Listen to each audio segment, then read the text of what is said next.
Hey everyone, welcome back to the channel. Thanks for being here. I am at a Harley demo day and am finally taking the opportunity to ride a Road King.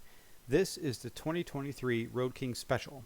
This particular bike has a couple of upgrades on it. It has a windshield and a passenger backrest. It also has a Screaming Eagle heavy breather airflow cleaner, which means it's been retuned as well. I didn't take a note to see whether or not it has an upgraded exhaust, like a Screaming Eagle exhaust or something like that, but whatever, it doesn't really matter. The Road King Special has a Milwaukee 8 114 engine with 118 foot-pounds of torque, weighs just over 800 pounds with a 6-gallon tank, and has a 26.5-inch seat height. This and the Highway King from 2023 are the only two bikes currently in Harley's touring lineup that do not have fairings. This bike is near the low end of the price lineup, starting at $24,000, about $2,000 more than the base Street Glide and Road Glide. Of course it ends up more than that once you add on the different fees and all that jazz. Okay, so let's talk about the ride as we go.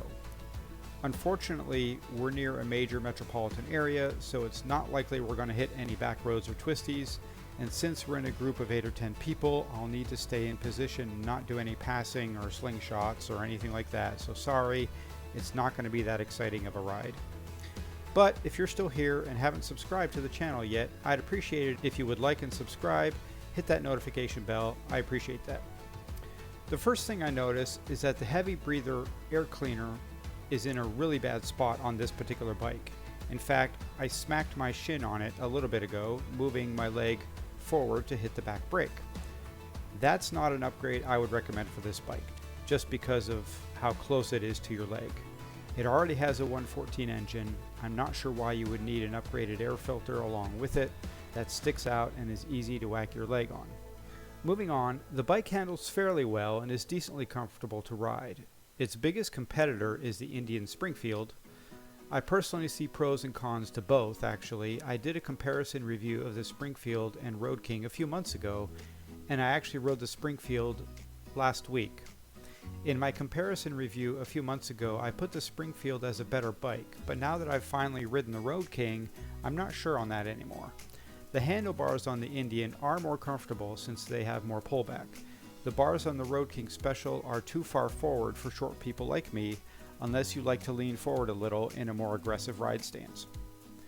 When it comes to curb appeal, that's a personal preference. I kind of like them both actually. The Springfield has that cool classic vintage look. The Road King Special has that blacked out, modernized look. They're both good looking in their own way, I think. They are similar in weight and power for the most part. The feel of the Road King, the weight distribution, how it leans into the corners, feels a little bit better than the Springfield to me. The Springfield felt a little too top heavy and not quite as natural. So all in all, if I were to have to pick between the Road King and the Springfield, I would probably go with the Road King with some different handlebars and no heavy breather air cleaner. But honestly, I probably wouldn't buy either one. If I were to buy a bike of this size and weight, I would just get a regular touring bike with a fairing on it. If you're going to get a bike with a windshield and not a fairing, to me it makes more sense to go with the Heritage Classic, which is almost 100 pounds lighter. You can get a Heritage Classic with a 114 engine as well, which gives you a better power to weight ratio anyway. The only significant advantage the Road King has over the Heritage Classic is the bigger saddlebags. So that's it for this ride.